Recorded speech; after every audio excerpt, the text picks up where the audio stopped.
नमस्कार दोस्तों, स्वागत है आपका हमारी एपीएस क्लासेस में। चैनल पर अगर आप नए हैं तो चैनल को सब्सक्राइब, शेयर, कमेंट और लाइक करना बिल्कुल ना भूलें। साथ ही एक घंटी का निशान आएगा, उसे अवश्य दबाएं, जिससे कि हमारी अगली वीडियो सबसे पहले आप तक पहुंचे। चलिए दोस्तों, आगे बढ़ते हैं। आगे बढ़ने से पहले मैं आपको बताना चाहूँगी कि हमारी जो हिंदी की जो सीरीज चल रही है वो टॉपिक वाइज चलती रहेगी। साथ में आपकी जो प्रश्न श्रृंखलाओं की सीरीज चल रही है वो भी चलती रहेगी। और आज से हम उत्तराखंड भी पढ़ेंगे। उत्तराखंड में सबसे पहले हम पढ़ेंगे उत्तराखंड का इतिहास। चलिए दोस्तों, आगे बढ़ते हैं। उत्तराखंड के इतिहास पर एक दृष्टि डालते हैं। देखिए दोस्तों, उत्तराखंड का जो इतिहास है उसे अध्ययन की दृष्टि को देखते हुए उसे 3 भागों में बांटा गया है। पहला है आपका प्राचीन काल, दूसरा है मध्यकाल का इतिहास और तीसरा है आधुनिक काल का इतिहास। ठीक है, देखिए 1776 में पीएफ सुम्ब ने डेनमार्क के इतिहास के प्राचीन खंड प्रागैतिहासिक काल को 3 चरणों में बांटा।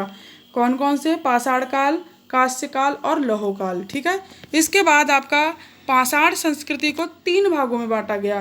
कौन कौन सी? निम्न पूर्ण पाषाण काल, मध्य पूर्ण पाषाण काल और उच्च पूर्ण पाषाण काल। यहाँ हम केवल प्रागैतिहासिक काल, आदि ऐतिहासिक काल और ऐतिहासिक काल के स्थलों एवं तथ्यों का अध्ययन करेंगे। ठीक है दोस्तों, चलिए दोस्तों आगे बढ़ते हैं। बात करते हैं उत्तराखंड इतिहास के स्रोत। देखिए, चाहे उत्तराखंड का इतिहास हो या फिर विश्व का इतिहास हो या भारत का इतिहास हो, कहीं का भी इतिहास होगा, हमें जो जानकारी मिलती है वो स्रोतों से मिलती है। ठीक है, तो हम उत्तराखंड इतिहास के स्रोतों की बात कर रहे हैं यहाँ पर। तो देखिए, उत्तराखंड के जो स्रोत हैं वो जैसे साहित्य, ठीक है, साहित्यिक, तो साहित्यिक जैसे धार्मिक साहित्य हो गए, लोक साहित्य हो गया, धर्मनिरपेक्ष हो गया, यात्रा वृत्तांत हो गया, इनसे हमें उत्तराखंड की जानकारी मिलती है। ठीक है, यहाँ पर उत्तराखंड का उल्लेख हमें मिलता है। दूसरा, हमें पुरातात्विक साक्ष्यों से मिलता है। पुरातात्विक साक्ष्यों में चित्रकलाओं से मिलता है, अभिलेखों से मिलता है, मुद्राओं से मिलता है, भौतिक अवशेषों से मिलता है, स्मारकों से मिलता है, मृदभांड से मिलता है, भवन से मिलता है और मूर्तियों से हमें जानकारी मिलती है। चलिए दोस्तों आगे बढ़ते हैं। बात करते हैं पौराणिक आख्यानों में उत्तराखंड की। देखिए दोस्तों, उत्तराखंड का सबसे पहला उल्लेख ऋग्वेद से मिलता है। ऋग्वेद में उत्तराखंड को देवभूमि कहा जाता था या मनीषियों की पूर्ण भूमि भी कहा जाता था। ऋग्वेद में ब्राह्मण ग्रंथ के ऐतरेय में उत्तराखंड को कुरुओं की भूमि या फिर उत्तर कुरु भी कहा जाता था। बौद्ध साहित्य के पाली भाषा में उत्तराखंड को हिमवंत कहा गया। ठीक है, बौद्ध साहित्य की पाली भाषा में उत्तराखंड को क्या कहा गया? हिमवंत कहा गया। अब बात करते हैं पुराणों की। पुराणों में उत्तराखंड क्षेत्र की सबसे महत्वपूर्ण जानकारी हमारी स्कंद पुराण से मिलती है। स्कंद पुराण ने उत्तराखंड को 2 खंडों में बांटा। ठीक है, कितने खंडों में बांटा? 2 खंडों में बांटा, मानस खंड और केदार खंड। मानस खंड जो कि वर्तमान का कुमायूं है और केदार खंड जो कि वर्तमान का गढ़वाल है। ठीक है, कुमायूं यानी कि मानस खंड को प्राचीन काल में कुर्मांचल के नाम से जानते थे और गढ़वाल को बद्री का आश्रम, तपोभूमि, स्वर्ग भूमि इत्यादि नामों से जाना जाता है। चलिए दोस्तों, स्कंद पुराण समाप्त होने से पहले मैं आपको एक छोटी सी बेसिक जानकारी देना चाहती हूँ। जब बात आए हमारे उत्तराखंड को कितने खंडों में बांटा है तो 2, और जब बात आए कि हिमालयी खंड कुल कितने हैं तो 5।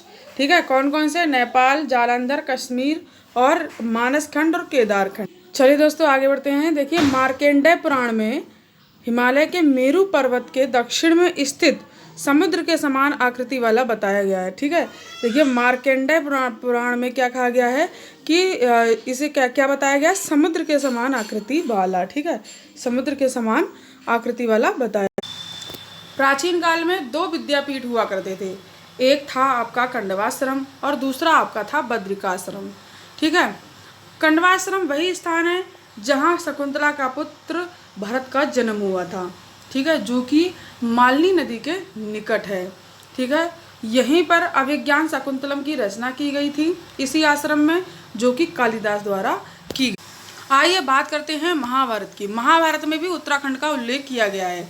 महाभारत में उत्तराखंड के पर्वों का उल्लेख किया गया है, उत्तराखंड के पर्वतों का उल्लेख किया गया है। ठीक है, और उत्तराखंड की यात्राओं का भी तीर्थों का उल्लेख किया गया है और उत्तराखंड की नदियों का भी उल्लेख किया गया है। ठीक है, उत्तराखंड के कौन कौन से पर्वों का उल्लेख किया गया है? आपके वन पर्व का, सभा पर्व का, शांति पर्व का, भीष्म पर्व का आदि। जो आपका सभा पर्व था, सभा पर्व जो था हिमालय की श्रृंखलाओं को 3 भागों में बांटा गया था। इसमें था अंतरगिरि, वहीगिरि और उपगिरि, ठीक है। और जो आपकी पर्वत थे वो थे आपके मंदराचल, हेमकूट, कैलाश, उसीरवीज और आपका मैनाक पर्वत, काल कैसल पर्वत और गंधमादन पर्वत। फिर आपके बात करते हैं नदियों की। नदियों का भी उल्लेख मिलता है आपके महाभारत में। आपके महाभारत में गंगा का उल्लेख मिलता है, यमुना का, मंदाकिनी का, जला उपजला आदि नदियों का मिलता है।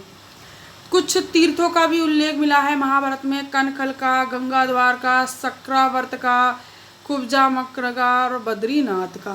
महाभारत में कुलिंद जाति व उनके शासक सुबाहु के संबंध में जानकारी प्राप्त होती है। इनका भी उल्लेख महाभारत में किया गया है। महाभारत में बाणासुर की पुत्री ऊखा और अनिरुद्ध की प्रेम कथा का भी चित्रण है। वर्तमान में इसे ऊखी मठ का क्षेत्र के नाम से जाना जाता है। तो दोस्तों आज बस इतना ही। कल मिलेंगे अगले टॉपिक के साथ। तब तक के लिए नमस्कार। चैनल को सब्सक्राइब, शेयर, कमेंट, लाइक करना